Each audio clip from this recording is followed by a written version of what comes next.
يلتمس فيه علما سهل الله به طريقا إلى الجنة. Taib ma'asyiral muslimin yang dimuliakan Allah Subhanahu wa taala, para santri ikhwan yang dimuliakan Allah Azza wa Jalla, alhamdulillah malam ini kita bisa melanjutkan kembali kajian kita, masih membahas qasasul Quran, kisah-kisah di dalam Al-Quranul Karim.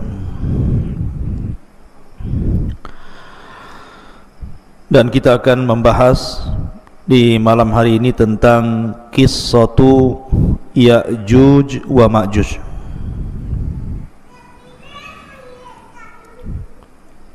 Artinya malam ini kita akan membahas satu tanda dari tanda-tanda kiamat besar. Siapa Ya'juj dan Ma'juj itu? Kemudian kapan keluarnya? Kemudian kalau keluar apa yang akan dilakukannya? Kemudian bagaimana cara menghadapinya dan juga bagaimana wafatnya? Ini yang kita akan bahas 1 jam ke depan.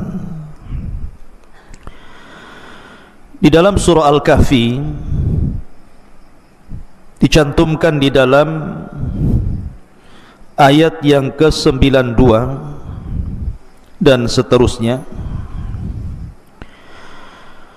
Allah Subhanahu wa taala berfirman, hatta idza balagas baina saddaini wajada min dunihima qauman la yakaduna yafqahuna qawla. Ketika Dzulqarnain sampai di antara 2 gunung, didapatinya di belakang kedua gunung itu ada sebuah kaum yang hampir-hampir Dzulqarnain tidak mampu memahami bahasa mereka. Jadi Raja Dzulqarnain ini satu di antara 4 raja yang menguasai dunia, yang 2 mukmin dan 2 kafir. Adapun yang mukmin yang paling luas kekuasaannya siapa? Nabi Allah Sulaiman. Itu yang paling luas kekuasaannya. Karena kekuasaan Sulaiman bukan bagi bangsa manusia saja, bangsa jin pun dikuasai dia. Baru orang nomor 2 ya Dzulqarnain. Itulah raja yang mukmin, yang beriman kepada Allah, yang sebagian besar dunia dikuasainya. Baru setelah itu yang 2 kafir, Namrud dan Bukhtun Nasr. Lah Dzulqarnain ini menurut riwayat Abdullah ibn Abbas radhiyallahu anhuma keliling dunia sampai menghabiskan waktu 500 tahun lamanya. Sampai suatu ketika Dzulqarnain ini mengarah ke sebuah arah, maka dia kemudian sampai di antara 2 gunung. Lah di balik 2 gunung itu ada sebuah kaum. Masalahnya kaum itu tidak bisa diajak bicara. Kalaupun mereka bisa diajak bicara, Dzulqarnain tidak paham maksudnya. Karena Dzulqarnain baru sampai di tempat itu. Tetapi bagaimanapun Allah Subhanahu wa taala berikan kemampuan kepada Dzulqarnain itu, summa atba'a sababa. Jadi Dzulqarnain itu diberikan oleh Allah kemampuan untuk memahami apa yang menjadi sulit bagi dia menjadi mudah. Akhirnya diriwayatkan Dzulqarnain mempersiapkan 10 penerjemah. Yang satu penerjemah ke penerjemah yang lainnya itu beda bahasa. Jadi kaum yang tidak bisa dipahami bahasanya ini kemudian bicara kepada penerjemah pertama dengan bahasa lain. Penerjemah pertama kedua menggunakan bahasa lain lagi. penerjemah kedua, ketiga menggunakan bahasa lain lagi, sampai 10 bahasa untuk menerjemahkan keinginan kaum di balik dua gunung itu. Setelah 10 bahasa, Dzulqarnain baru paham, oh maksudnya apa. Apa maksudnya keinginan mereka? Itu digambarkan dalam Al-Quran. Qalu, mereka mengatakan, ya Dzulqarnaini, inna Ya'juj wa Ma'juj mufsiduna fil ardi fahal naj'alu laka kharjan ala an taj'al bainana wa bainahum saddan. Mereka mengatakan, ya Dzulqarnain, sesungguhnya ada sebuah kaum namanya Ya'juj dan juga Ma'juj. Mereka adalah makhluk perusak di bumi. Maka bolehkah kami membayarmu, memberikan imbalan agar engkau membuatkan antara kami dan mereka sebuah benteng yang sangat besar, biar mereka tidak datang lagi kemari. Kemudian Dzulqarnain mengatakan, qala ma makkani fihi rabbi khairun fa'inuni bi quwwatin aj'al bainakum wa bainahum radmah. Maka Dzulqarnain berkata, apa yang telah Allah anugerahkan kepadaku jauh lebih baik dibandingkan imbalan kalian. Akan tetapi bantulah aku dengan kekuatan agar aku dapat membuatkan untuk kalian sebuah benteng yang bisa menghalangi kalian dengan mereka. Lihat bagaimana Dzulqarnain membuat benteng di sini. Allah katakan, atuni zubural hadid, datangkan kepadaku potongan-potongan besi. Hatta idza sawa bainas sadafaini, hingga ketika potongan-potongan besi itu telah terpasang sama rata dengan puncak gunung itu. Jadi besi itu ditancap-tancapkan seperti pagar begitu, sampai tingginya sama dengan gunung itu. Kemudian kata Dzulqarnain, qala khfuhu hatta idza ja'alahu naran qala atuni ufrig alaihi qatran famastata'u an yadharu wa mastata'u lahu naqbah. Maka Dzulqarnain berkata, tiupkanlah hingga ketika besi itu sudah menjadi merah karena terbakar api. Maka dia mengatakan, berilah aku agar kutuangkan ke atas besi itu tembaga yang sangat mendidih, maka mereka Ya'juj dan Ma'juj tidak dapat mendakinya dan tidak dapat pula melubanginya. Menunjukkan bahwa ini kekuatan yang Allah subhanahu wa ta'ala anugerahkan kepada Dzulqarnain. Dari sini terjadi perselisihan ulama, apakah Dzulqarnain itu seorang nabi ataukah bukan. Bagi yang mengatakan bahwa Dzulqarnain seorang nabi, berarti mukjizatnya mampu membentuk sebuah benteng yang menghalangi antara Ya'juj dan Ma'juj dengan kaum yang tidak bisa dipahami bahasanya itu. Tetapi bagi yang mengatakan bahwa Dzulqarnain bukan nabi, itu hanya karamah saja. Allah anugerahkan kepada Dzulqarnain karena keajaiban dunia itu tidak lepas dari 3 perkara: mukjizat, karamah dan sihir. Mukjizat bagi para nabi, karamah bagi para wali, dan sihir bagi para dukun. Yang ingin saya kisahkan bukan kisah Dzulqarnain, tetapi yang saya ingin kisahkan malam ini tentang siapa Ya'juj dan Ma'juj itu. Baik, di dalam hadis Nabi SAW mengatakan, lan taquma as-sa'ah hatta yakuna qablaha asyra ayatin tulu'us syamsi min maghribiha wa khurujud dabbati wa khuruju Ya'juj wa Ma'juj. Dalam sebuah hadis yang dikeluarkan Abi Dawud, Nabi SAW bersabda, tidak mungkin tegak hari kiamat sampai kalian mendapati 10 tanda dari tanda-tanda besar hari kiamat. Dalam hadis ini disebutkan sebagiannya. Pertama, munculnya matahari dari arah barat. Yang kedua, munculnya binatang bumi yang bisa bicara. Dan yang ketiga, Ya'juj dan Ma'juj. Kapan keluarnya Ya'juj dan Ma'juj itu, ikhwan? Dan siapa Ya'juj dan Ma'juj itu? Ada yang mengatakan bahwa Ya'juj dan Ma'juj itu satu bapa dengan kita, bukan satu bapa satu ibu. Kalau saya dengan antum itu satu bapa satu ibu dari Adam dan Hawa. Tapi Ya'juj dan Ma'juj itu satu bapa saja, lain ibu dengan kita. Lalu siapa ibunya? Ada yang mengatakan bahwa suatu ketika Nabi Adam ini ihtilam, mandi ataupun mimpi basah, sehingga sampai mengeluarkan sperma. Lah spermanya Adam ini jatuh ke tanah. Rupanya karena jatuh ke tanah itulah akhirnya sperma yang menyatu dengan tanah itu tiba-tiba membentuk manusia dari tanah. Itulah yang disebut dengan Ya'juj dan Ma'juj. Jadi bapaknya Adam, ibunya tanah. Nah, itu pendapat yang pertama. Berarti Ya'juj dan Ma'juj dengan kita itu satu bapa, karena beda ibu. Kalau kita kan satu ibu satu bapa, kalau mereka satu bapa dengan kita saja. Tapi tentu riwayat ini batil, ikhwan, karena tidak bisa kita menetapkan sesuatu tanpa dalil. Ini cerita Israiliyat, ya. Tetapi pendapat yang kuat bahwa Ya'juj dan Ma'juj itu satu bapa satu ibu dengan kita. Dia turunan Adam dan juga turunan Hawa. Allah Subhanahu wa taala berfirman dalam surah Al-Ankabut ayat 15, "Fa'anjaynahu wa ashabas safinati."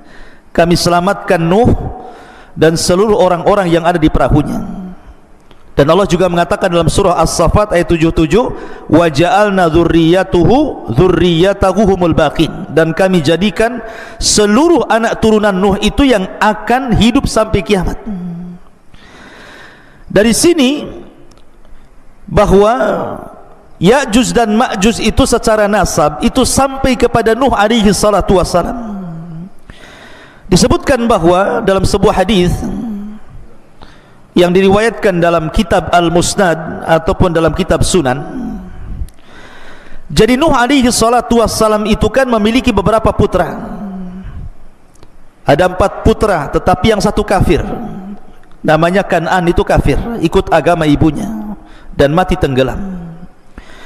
Adapun yang tersisa adalah Syam, kemudian Ham, kemudian Yafis. Itu 3 putra Nuh yang masih hidup kala itu, yang ada di perahu Nuh itu. Pertama Syam, kemudian Ham, kemudian Yafis. Adapun Syam itu disebut Abul Arab, bapaknya orang-orang Arab. Jadi seluruh orang Arab itu turunan Syam. Adapun Ham maka disebut Abu Sudan, orang-orang Sudan, orang-orang berkulit hitam itu bapaknya siapa? Ham. Adapun Yafis itu Abu Turk, bapaknya orang-orang Turku, bukan Turki, bukan. Turk itu adalah sebuah bangsa yang kemudian terdiri daripada beberapa bangsa-bangsa, dan itu diisyaratkan ke bangsa Asia kayak kita ini. Itu turunan Yafis namanya. Jadi Turk itu banyak kabilah-kabilah. Lah salah satu kabilah Turk itu adalah Ya'juj dan Ma'juj. Jadi Ya'juj dan Ma'juj itu turunan daripada Yafis, dan Yafis ini putra Nuh alaihi salatu wassalam, dan nasab Nuh sampai kepada Adam alaihi salatu wassalam. Dari sini jelaslah bahwa Ya'juj dan Ma'juj itu manusia sama dengan kita. Dia bukan makhluk yang menyeramkan, bukan monster, bukan apa, bukan, sama dengan kita manusia, turunan Yafis ibn Nuh alaihi salatu wassalam. Ma'asyiral muslimin yang dimuliakan Allah Subhanahu wa taala, bicara tentang Ya'juj dan Ma'juj tentu juga tidak lepas daripada bicara tentang Dzulqarnain tadi, karena bagaimanapun yang memenjarakan Ya'juj dan Ma'juj itu Dzulqarnain. Sedikit saya akan jelaskan secara singkat tentang Dzulqarnain biar antum paham. Dzulqarnain ini, ikhwan, adalah seorang raja yang menguasai dunia. Tadi saya katakan perselisihan ulama tentang Dzulqarnain, apakah dia nabi ataukah dia bukan. Bahkan ada yang mengatakan dia malaikat. tapi pendapat ini tidak benar. Dzulqarnain manusia, tetapi diperselisihkan apakah dia nabi atau bukan, dan yang rajih dia bukan nabi. Dan Dzulqarnain itu hidup di zaman Ibrahim. Ingat, Dzulqarnain hidup di zaman Nabi Ibrahim alaihi salatu wassalam. Bahkan dikatakan oleh Ibnu Utsaimin rahimahullahu taala bahwa Dzulqarnain pernah tawaf bersama Ibrahim, dan dialah yang menjadikan Dzulqarnain itu masuk Islam. Jadi yang mendakwahkan dakwah tauhid kepada Dzulqarnain itu Nabi Ibrahim, sampai akhirnya Dzulqarnain masuk Islam, kemudian menjadi raja dunia, dan dia pernah tawaf bersama Nabi Ibrahim alaihi salatu wassalam. Ada yang mengatakan bahwa Dzulqarnain adalah Iskandar Yunan, atau disebut dengan Iskandar Al-Maqduni. Ini tidak benar. Memang Iskandar Yunan atau Iskandar Al-Maqduni yang dia punya guru namanya Aristoteles. Antum pernah dengar Aristoteles itu pendiri pemahaman filosof. Ya, kalau disebut dengan filosof Yunan itu artinya didirikan oleh Aristoteles. Nah, itu nanti ada murid-muridnya Plato dan yang lainnya. Ya. Lah Aristoteles ini seorang Yunan, dialah yang kemudian menjadi guru besarnya Iskandar Al-Maqdun, atau disebut dengan Iskandar Al-Yunan. Memang di zaman itu Iskandar Al-Yunan Al-Maqdum itu menguasai dunia. Jadi banyak, setelah dia mengalahkan Persia, Romawi dan banyak bangsa-bangsa dikalahkan, sehingga orang menganggapnya dia Dzulqarnain karena menguasai barat dan timur, utara dan selatan. Sehingga sebagian orang mengatakan bahwa Dzulqarnain adalah Iskandar Al-Maqdun yang dididik oleh Aristoteles tadi, dan seorang filosof Yunan. Tidak benar. Kenapa tidak benar? Pertama, dari segi zaman sudah berbeda. Dzulqarnain itu di zaman Nabi Ibrahim, sementara Aristoteles ini jauh, ya, jauh dibandingkan di zaman Nabi Ibrahim. Dia berabad-abad, dari mana nggak ketemu. Yang kedua, Dzulqarnain ini seorang muslim, orang yang bertauhid kepada Allah Azza wa Jalla, sementara Al-Iskandar Al-Maqdun atau Yunan itu kafir, sehingga gak ketemu. Dari segi agama saja tidak ketemu. Maka Dzulqarnain ya Dzulqarnain, orangnya lain. Kemudian Iskandar Al-Yunan atau Al-Maqdun ya Iskandar Al-Maqdun, lain lagi. Maka jangan disamakan, itu dua orang yang berbeda. Intinya bahwa Dzulqarnain adalah seorang raja, seorang muslim, masuk Islam di tangan Nabi Ibrahim alaihi salatu wassalam, kemudian menjadi raja dan menguasai dunia. Lah di zamannya inilah Ya'juj dan Ma'juj kemudian dibenteng oleh dia sehingga tidak bisa keluar. Adapun tentang sifat Ya'juj dan Ma'juj itu, bagaimana bentuknya sebenarnya? Ibnu Hajar rahimahullahu taala menyebutkan beberapa pendapat para ulama tentang bentuk fisiknya Ya'juj dan Ma'juj itu. Kata beliau bahwa ada sebagian orang mengatakan bahwa Ya'juj dan Ma'juj itu badannya seperti syajaratil aruz, seperti pohon aruz. Pohon aruz itu berada di Syam atau tepatnya di Lubnan sana, di Libanon. Itu banyak pohon aruz, itu tinggi sekali. Ya.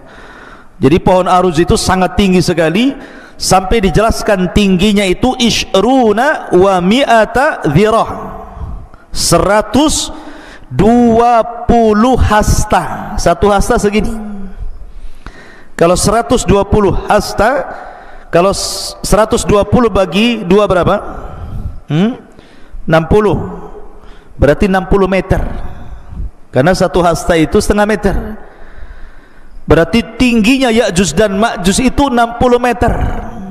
Masjid ini saja baru 10 meter.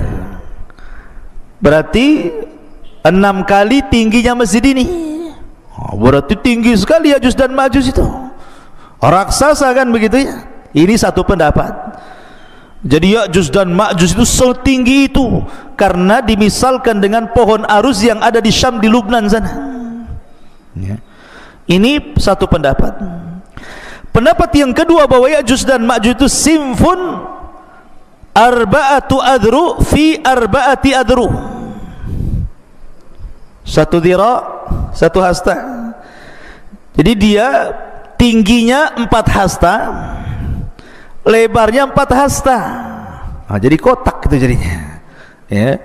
Jadi bentuk Ya'juj dan Ma'juj itu 2 meter tingginya, kemudian panjangnya juga 2 meter, lebarnya 2 meter, tingginya 2 meter. Jadi kayak kardus jadinya.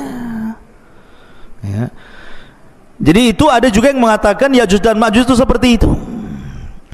Kemudian juga ada yang berpendapat simfun yaftarishuna adhanahum wa yaltahifuna bil ukhra. Jadi Ya'juj dan Ma'juj itu punya telinga besar sekali, telinganya besar sekali, panjang. Jadi satu telinga digunakan untuk selimut dia kalau dia tidur, maka satu telinganya lagi digunakan untuk membunuh, untuk menyerang. Nah, ini kayak apa ini? Telinganya besar sekali. Ya. Kemudian juga ada yang mengatakan bahwa Ya'juj dan Ma'juj itu tuluhum shibrun aw shibraini wa atwaluhum 3 ashbar. Paling tinggi 3 jengkal segini. Nah, seginilah, segini. Ada juga yang 2 jengkal, ada juga 1 jengkal segini tingginya itu. Berarti manusia kerdil. Tapi sekali lagi ini hanya pendapat, tidak didasari dalil-dalil sama sekali. Ini hanya dinukilkan dari kisah Israiliyat. Jadi Al-Hafidh Ibnu Hajar menukilkan pendapat tentang bentuk Ya'juj dan Ma'juj ini adalah semuanya riwayat dhaifah, tidak ada yang sahih. Lalu yang sahih seperti apa? Yang sahih diriwayatkan dalam sebuah hadis dari Ibnu Harmalah, dari bibinya, yang diriwayatkan oleh Imam Ahmad dalam musnadnya. Ini bentuk fisik asli yang sahih ini. Disebutkan dalam sebuah hadis, khataba Rasul sallallahu alaihi wasallam wa huwa asibu isba'ahu min ladghati aqrabin. Rasul sallallahu alaihi wasallam berkhutbah dalam keadaan jarinya tersengat kalajengking. Kemudian beliau mengatakan, innakum taquluna la aduwa wa innakum la tazaluna tuqatiluna aduwan hatta ya'tiya Ya'juj wa Ma'juj iradul wujuh sigharul uyun syuhbus syi'af min kulli hadhabin yansilun ka'anna wujuhahum al-mujanal mutraqatu. Kata Nabi SAW, kalian mengatakan tidak ada musuh lagi, padahal sesungguhnya kalian akan terus memerangi musuh sampai datangnya sebuah kaum yang namanya Ya'juj dan Ma'juj. Siapa mereka? Mereka adalah lebar mukanya, kecil matanya alias sipit, warna putih di rambut atasnya. Mereka mengalir dari tempat-tempat yang tinggi, seakan-akan wajah mereka persis seperti perisai perang. Artinya bahwa Ya'juj dan Ma'juj itu kalau kita kelompokkan satu dunia ini, orang-orang yang mirip dengan Ya'juj dan Ma'juj itu berdasarkan hadis Imam Ahmad ini mengisyaratkan kemana? Ke bangsa Cina. Ke bangsa Cina kan? Kita ini orang-orang Asia itu kan matanya sipit, bulat, pendek gitu ya. Orang-orang kayak orang-orang Mongol gitu ya. Ya, jadi Ya'juj dan Ma'juj itu disyaratkan kepada bangsa-bangsa Cina. Tapi bukan berarti kemudian Ya'juj dan Ma'juj itu Cina, tidak ada. Bukan, orang Cina bukan Ya'juj dan Ma'juj. Maksudnya fisiknya persis seperti mereka, seperti orang Cina. Kalau Novel ini tidak seperti orang Cina, orang Bangla ini. Ya. Jadi Ya'juj dan Ma'juj itu seperti orang Cina, maksudnya fisiknya, tapi bukan berarti Cina itu Ya'juj Ma'juj, tidak. Karena ada yang berpendapat bahwa Ya'juj Ma'juj itu Cina, bukan. Kemudian benteng yang dibangun Dzulqarnain itu tembok Cina, ya, nggak nyambung, ikhwan. Jaka Sembung nggak nyambung. Kenapa? Karena tadi saya sudah jelaskan ayatnya kan, bahwa temboknya Dzulqarnain itu terbuat dari besi, kemudian dilumuri tembaga. Nah, tembok Cina dari mana? Dari tembok, dari batu bata aja disusun. Yang kedua, tembok Cina pernah roboh sebagiannya. Kalaupun seandainya dirudal itu bisa roboh, tapi benteng Ya'juj dan Ma'juj tidak bisa, kuat sekali. Dan itu berdasarkan Al-Quran dan juga hadis Nabi SAW. Tidak mungkin roboh benteng itu kecuali Allah izinkan roboh. Jadi tidak ada kaitan benteng Cina dengan bentengnya Dzulqarnain atau Ya'juj dan Ma'juj dengan orang Cina. Nggak ada kaitan di situ. Ya'juj dan Ma'juj lain, benteng Cina juga lain, bukan benteng Ya'juj dan Ma'juj. Ya, secara fisik ya persis gitu saja. Ya. Ma'asyiral muslimin yang dimuliakan Allah Subhanahu wa taala. Kemudian dari segi jumlah mereka kan sekarang terkurung ikhwan, karena ada yang mengatakan di balik benteng ini di mana, apakah dalam tanah, di gua-gua, di gorong-gorong gitu ya, atau di dalam dasar lautan, atau di atas bumi, wallahu alam. Tetapi lihat bagaimana Allah Subhanahu wa taala gambarkan betapa banyaknya mereka. Nabi SAW bersabda dalam hadis Abi Sa'id Al-Khudri radhiyallahu anhu. Nabi SAW mengatakan, yaqulullah, berarti di sini hadis qudsi ya, Allah berfirman, ya Adam, wahai Adam. Jadi suatu ketika Allah akan memanggil Nabi Adam. Kemudian Adam mengatakan, labbaika wa sa'daika wal khairu fi yadaik. Kata Adam, labbaik, ku sambut panggilanmu ya Rabb dengan senang hati dan kebaikan semua di tanganmu ya Rabb. Fayaqul, maka Allah berfirman, akhrij ba'than nar, wahai Adam, keluarkan pasukan penghuni neraka. Hei Adam, keluarkan pasukan penghuni neraka. Kemudian dia mengatakan, inna kulla alfi tis'a mi'atin wa tis'atan wa tis'ina fa indahu yashibus saghir wa tada'u kullu dhati hamlin hamlaha wa tara an-nasa sukara wa ma hum bisukara walakinna adzaballahi syadid. Qalu ya Rasulullah wa ayyuna dhalikal wahid? Qala abshiru fa inna minkum rajulan wa min Ya'juj wa Ma'juj alfa. Perhatikan ya. Kemudian kemudian Allah berfirman kepada Adam, keluarkan pasukan penghuni neraka. Adam bertanya, apa pasukan penghuni neraka itu ya Rabb? Maka Allah mengatakan, mereka dari setiap 1000 orang 999 orang. Jadi perbandingan kita dengan Ya'juj dan Ma'juj itu, jadi kalau ada 1000 orang, maka satu kita 999 Ya'juj dan Ma'juj. Anda bisa bayangkan bandingannya itu. Jadi kalau antum di sini ada 20 orang, dibandingkan dengan Ya'juj dan Ma'juj, setiap satu orang bandingannya 999, berarti jumlah mereka banyak. Jadi kalau antum melawan Ya'juj dan Ma'juj, antum satu orang melawan 999 Ya'juj dan Ma'juj, kira-kira menang gak tuh? Antum satu orang lawan satu orang aja kalah antum. Ini 999, bonyok lah, banyak jumlahnya kan. Macam mana cara melawannya ini? Sekian banyaknya itu kan. Kemudian Allah berfirman,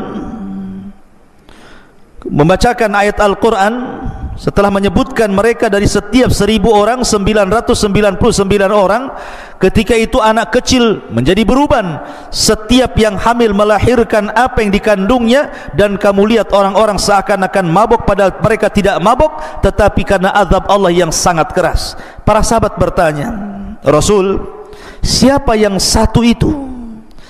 Maka Nabi SAW mengatakan, bergembiralah, sesungguhnya penghuni neraka itu satu di antara kalian, dan Ya'juj dan Ma'juj 1000 dari mereka. Artinya dari 1000 orang itu satu di antara kita, 999 dari mereka. Menunjukkan penghuni neraka banyak sekali. Karena dari Ya'juj dan Ma'juj saja bandingannya 1 banding 999 jiwa gitu ya. Maka dari hadis ini ada beberapa faedah. Pertama, Ya'juj dan Ma'juj calon penghuni neraka. Yang kedua, jumlah mereka besar. Dan yang ketiga, mereka adalah turunan Adam alaihi salatu wassalam.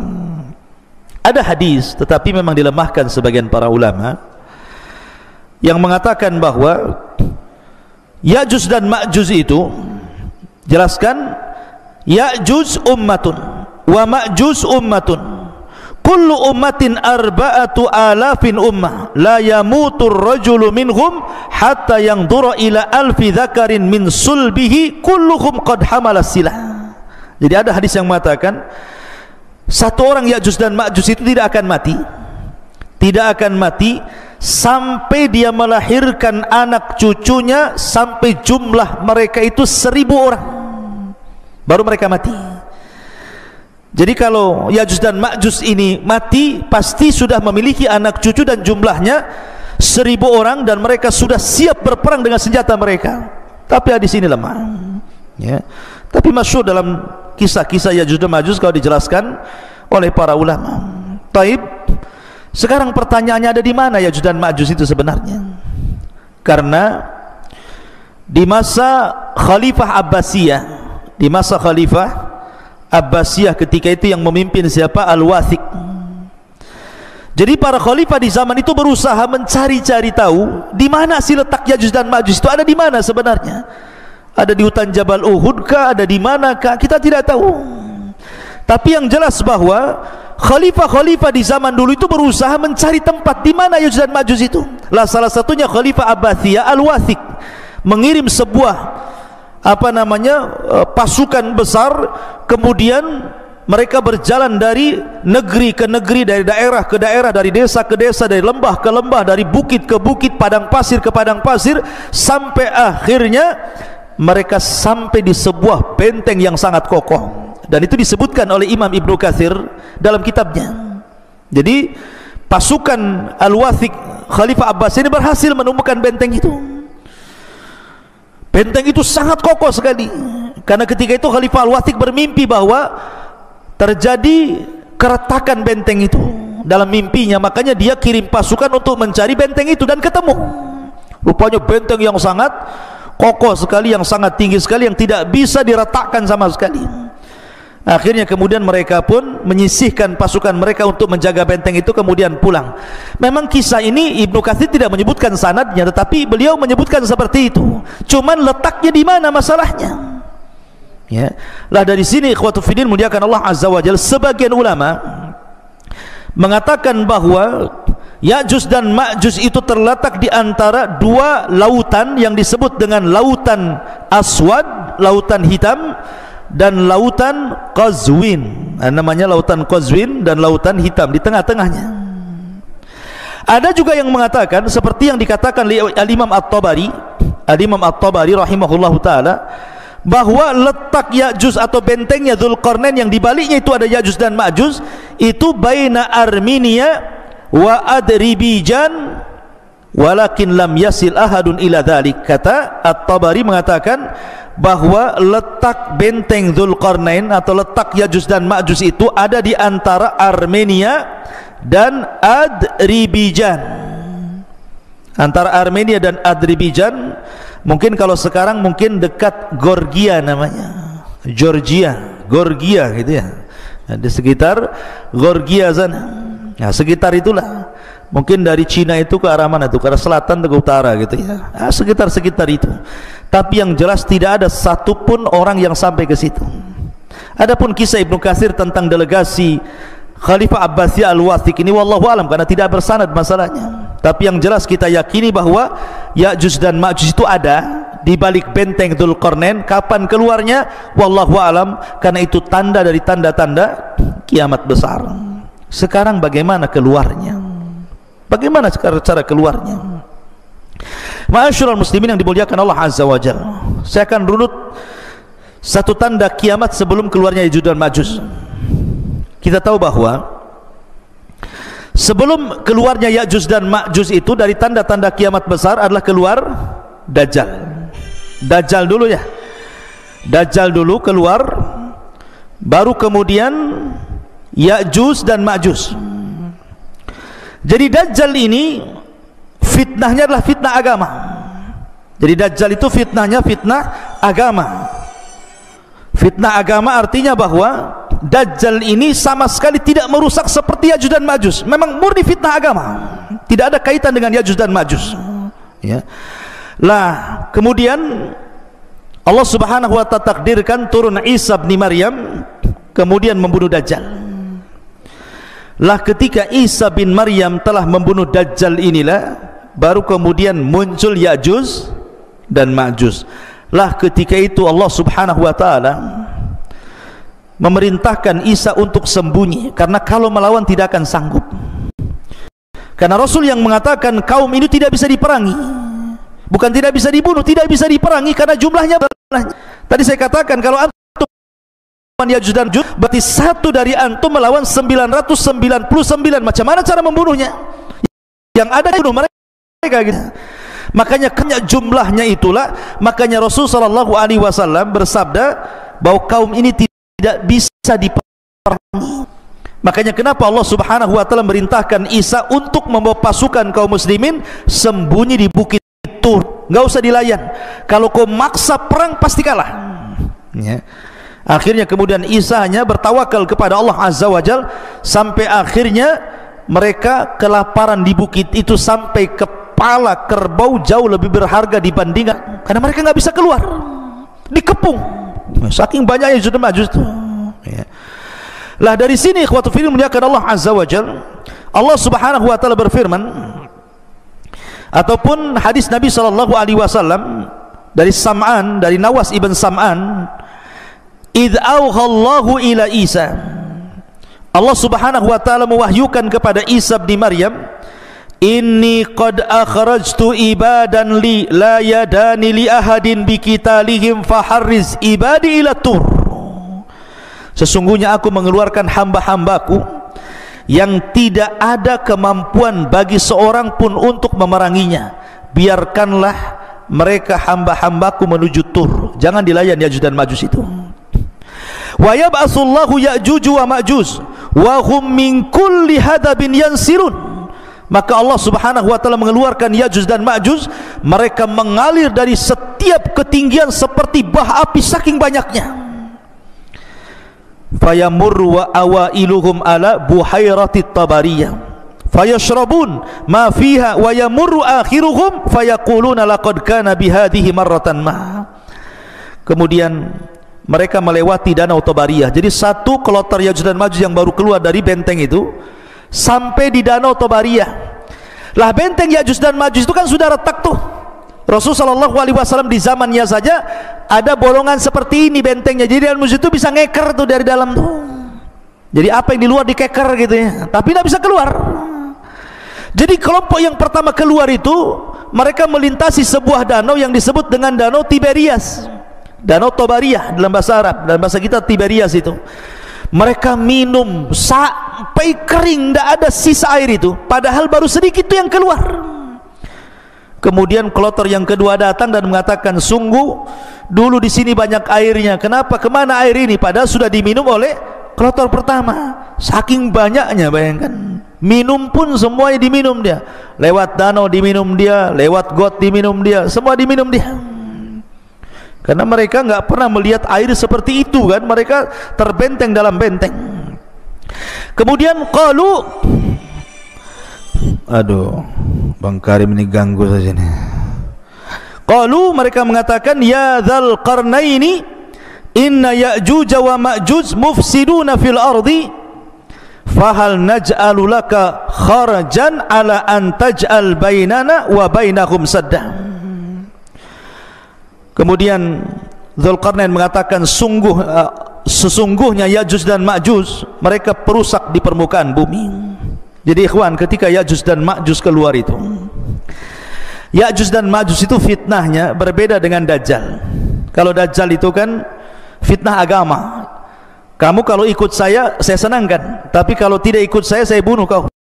Saya nggak seperti itu. Ataupun mungkin fitnah yang lain, fitnah dabatul ar gitu ya, fitnah binatang yang melata dari perut bumi, tugasnya stempel saja, mukmin kafir gitu. Tapi Ya'juj dan Ma'juj ini memang asli merusak, tidak ada hubung kait dengan agama. Pokoknya keluar saja, dia dibantainya semua orang yang di luarasnya. Lihat pohon ditebang, lihat bangunan dirobohkan, lihat air disedot airnya, lihat lautan habis dimakannya. Pokoknya semua yang ada di depannya dihancurkan dan tidak dibangun lagi. Jadi tugasnya yang merusak saja. Semua dirusak, hutan dirusak, bangunan dirusak, orang dibantai. Bahkan Ada yang mengatakan bahwa kalau dia membunuh di luar rasnya bukan hanya dibunuh, dimakan bangkainya. Jadi mereka itu kanibal, memakan. Bahkan sesama mereka pun mereka memakan. Bagi mamanya Ya'juj dan Ma'juj meninggal salah satu di antara mereka, dimakan jasadnya. Sampai seperti itu gitu ya kerusakannya.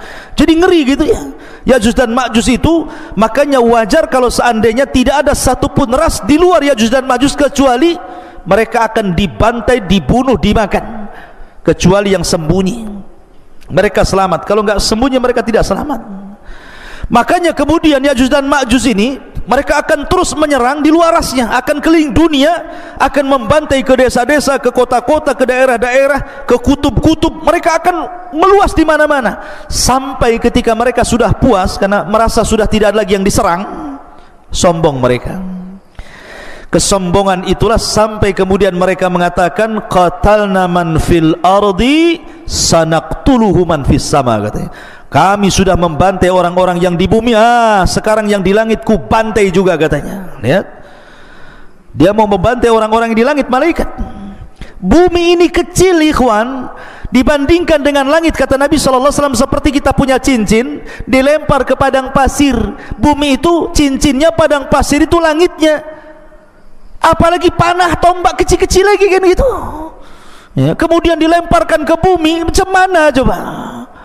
Cincin dilempar ke padang pasir, lah bumi ini cincinnya, langit di padang pasirnya. Kemudian mereka melempar tombak, melempar tanah ke langit, panah-panah ke langit. Kemudian mereka ditipu oleh Allah. Wa yakiduna kaida. Tiba-tiba Allah sedot itu panah sama tombak itu sampai keluar jalur awan, sampai gak kelihatan ya. Kemudian setelah tombak dan panah mereka itu menembus awan-awan, tiba-tiba kemudian dibalikan lagi sama Allah. Dan Allah subhanahu wa ta'ala kemudian lumuri di ujung-ujungnya itu darah-darah, seolah-olah mereka sudah membunuh orang-orang yang ada di langit, padahal tidak ada satu makhluk yang terkena tembakan itu. Allah hendak menipu daya mereka sehingga mereka makin sombong. Sekarang mana lagi, di langit sudah kami bunuh, di bumi sudah kami bunuh, mana lagi katanya. Sombongnya mereka. Dari itulah maka akhirnya Allah subhanahu wa ta'ala al-jaza'u min jinsil amal, mulai Allah membalas perbuatan mereka. Masyaallah muslimin yang dimuliakan Allah subhanahu wa ta'ala, lah Ya'juj dan Ma'juj ini sebenarnya mereka susah keluar sebenarnya. Setiap hari itu mereka sampai hari ini mereka hendak keluar melobangi. Jadi kalau sudah lubang kemudian matahari mulai terbit, maka matahari mulai terbenam, maka mereka kemudian pulang lagi. Begitu setiap hari ya. Ketika mereka datang lagi, rupanya lubang yang kemarin sudah tertutup lagi. Sampai akhirnya di akhir zaman, kata Nabi SAW, pimpinan mereka Ya'juj dan Ma'juj mengatakan kepada anak buahnya, ghadan nahfiru insyaallah. Besok, katanya Ya'juj dan Ma'juj, pemimpinnya mengatakan, kita akan gali lagi lubang ini insyaallah. Setelah diilhamkan pemimpinnya mengucapkan insyaallah, maka tiba-tiba lubang itu tidak kembali lagi, tetap lubang. Akhirnya digali sampai mereka bisa menembus di luar benteng. Dari situ Allah mengatakan min kulli hadabin yansilun, keluar semua dari lubang itu, kemudian membantai, membunuh di luar rasnya. Masyaallah muslimin yang dimuliakan Allah azza wa jalla. Lalu bagaimana akhir perjalanan Ya'juj dan Ma'juj itu? Jadi ketika Ya'juj dan Ma'juj itu sudah membantai semua di luar rasnya, manusia-manusia di luar rasnya, kecuali yang selamat ya, tadi Isa dan para pengikutnya yang ada di Bukit Tur, dan orang-orang yang sembunyi entah di mana, entah berantai, yang penting mereka selamat. Maka Isa melihat kerusakan itu kemudian berdoa kepada Allah agar Allah menghancurkan mereka. Dari sini Allah subhanahu wa ta'ala kemudian mengutus apa? Naghaf. Apa Naghaf? Naghaf itu semacam ulat. Lihat bagaimana kalau Allah menghancurkan sebuah kaum, tidak perlu ngirim buaya, apalagi buaya darat ya. Jadi cukup dikirim ulat saja, tidak perlu mengirim harimau, cukup ulat. Jadi ketika Ya'juj dan Ma'juj itu sedang tertidur, semuanya tertidur, istirahat.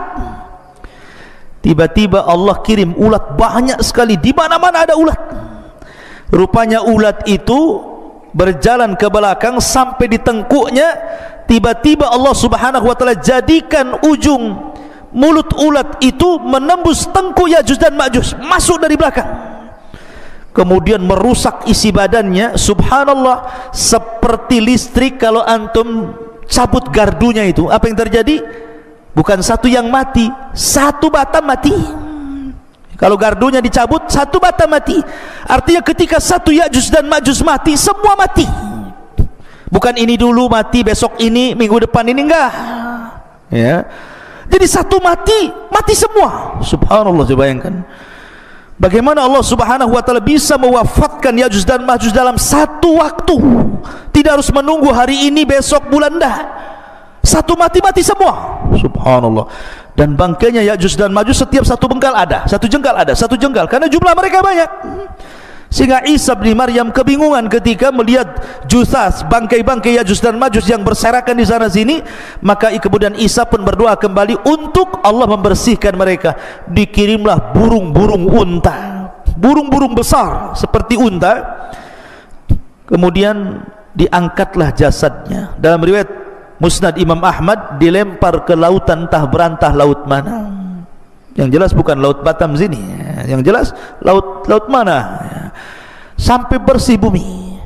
Yang namanya bangkai dibuang tetap masih ada sisanya. Maka Isa berdoa lagi agar betul-betul Allah Subhanahu wa taala membersihkan bumi. Maka Allah kirimkan hujan, sampai hujan ini membuat banjir, sehingga sisa-sisa Ya'juj dan Ma'juj masuk ke sungai-sungai, masuk ke solokan, masuk ke laut-lautan. Akhirnya betul-betul bersih bumi. Allah kembalikan bumi seperti di zaman Adam. Pohonnya besar-besar, sampai pohon delima, satu buah, satu kampung bisa masuk ke cangkangnya. Bisa bayangkan, pohonnya besar, satu buah delima itu kalau dibelah satu kampung bisa masuk ke cangkangnya itu, sambil makan di dalam. Kalau delima sekarang segede gini, sudah kecut lagi, kecil gini. Jadi nanti di akhir zaman itu delima itu, ruman itu besar sekali, ya bisa puluhan masuk di situ. Karena Allah suburkan kembali sebagaimana di zaman ketika awal bumi dihidupkan, subur. Dari sini akhirnya Isa bin Maryam mulai membawa pasukan Imam Mahdi yang sudah meninggal, memimpin dunia, mematahkan salib, kemudian membunuh babi, kemudian menegakkan keadilan. Bagi yang tidak mau ikut syariat Islam maka akan dibantai, bagi yang ikut maka selamat. Sampai akhirnya Isa pun haji. Setelah haji kemudian Isa bin Maryam meninggal dunia. Hanya 7 tahun setelah itu Isa bin Maryam meninggal dunia. Nah, itu diantara kisah Ya'juj dan Ma'juj yang disebutkan dalam surah Al-Kahfi. Wallahu a'lam. Mudah-mudahan ada manfaatnya sebagai pengetahuan. Subhanakallahumma bihamdika asyhadu an la ilaha illa anta astaghfiruka wa atubu ilaik. Allahu ta'ala. Assalamualaikum warahmatullahi wabarakatuh. Intinya bahwa tolong berakhlak kepada Allah. Membahas tafsir dari surah Al-Imran. Lahirlah Imam Muslim, Abi Dawud, Tirmidzi, Ibnu Hibban. Jadi ketika Yunus alaihi salatu wassalam terkena undian itu,